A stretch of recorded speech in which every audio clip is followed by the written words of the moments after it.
é essa. E isso só traz um risco, só se fosse feito por uma pessoa, por exemplo, por um amador, digamos assim.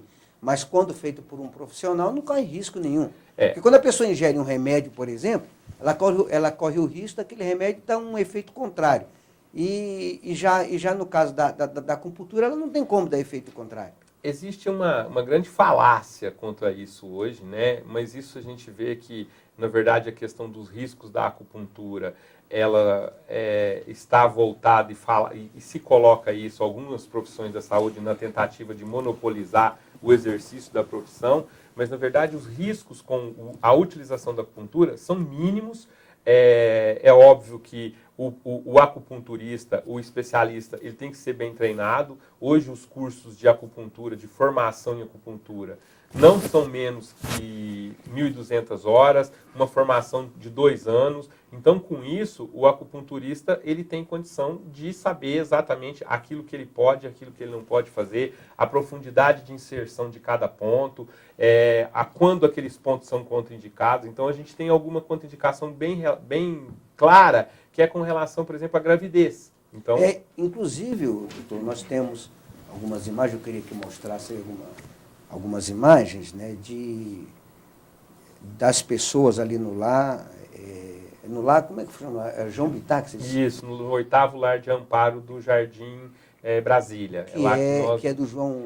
na verdade, lá é uma casa onde a família Bittar mantém ali há muitos anos. Vocês prestam serviço. E nós temos uma parceria com eles. É isso aí, né, que nós estamos vendo aí. Isso. Aí a gente pode ver, por exemplo, inicialmente a avaliação, né? É a anamnese, é a consulta inicial, onde o paciente ele está fazendo o acupunturista pega a tomada de pulso, pelo pulso ele consegue identificar como é que está a energia e o sangue dentro de cada órgão.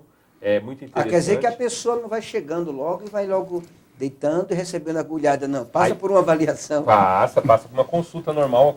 A consulta é muito mais longa do que o tratamento. Porque eu estou vendo aí, a princípio dá medo, né? A pessoa não conhece, não dá? Alguns pacientes, por exemplo, essa senhora estava com a pressão alta, a gente está utilizando uma técnica atrás da orelha com gelo para abaixar a pressão arterial dela, para normalizar a pressão, numa região na orelha que se chama sulco hipotensor, que era usado desde a época de Hipócrates, por exemplo, chamado sulco hipocrático ou sulco hipotensor. É uma região atrás da orelha onde você dá estímulo para normalizar a pressão dessa paciente que chegou no ambulatório com a pressão alta, né? Só em olhar assim, com os olhos, dá para notar? Por exemplo, olhar para a orelha. Eu estou lembrando aqui que o seu Francisco estava com ele, estava olhando muito. Eu falei, por que ele está olhando meu? Eu sei que ele está vendo alguma. Sim. Dá para notar só com os olhos, seu Francisco? Sim, já dá para observar. Praticamente eu considero como a primeira encontro que a gente tem com o paciente. É quase a gente vai fazer um curativo hoje, eu não vou nem tratar a sua deficiência. Vou fazer um curativo porque dá para notar muitas dores, muitos problemas que o próprio paciente já está tendo, né? A gente viu ali uma imagem anteriormente de uma senhora, por exemplo, com o pé, né, todo descascando, que teoricamente muitas vezes tem lesões ligadas ao ácido úrico, mas dentro da medicina chinesa isso é uma alteração do rim, né? Então a gente vai tratar... Isso está mexendo no ouvido? Na orelha, está fazendo a acupuntura auricular, que é uma técnica onde a gente utiliza sementes. As sementes já estão naquela placa branca ali, com o micropóreo, ó. Ela retira a semente de mostarda e coloca na orelha da pessoa. Mas dentro do ouvido?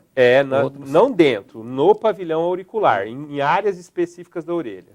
A outra é ventosa, mas com relação ao aurículo, principalmente, é muito importante a gente entender que a semente ali, ela faz... Isso aí. É ventosa. Isso é a ventosoterapia, uma técnica de sucção, onde fica por algum tempo... Que isso? Ela puxou a pele da pessoa lá? Isso, ela faz um revólver, né? É um pistão que faz uma sucção na pele.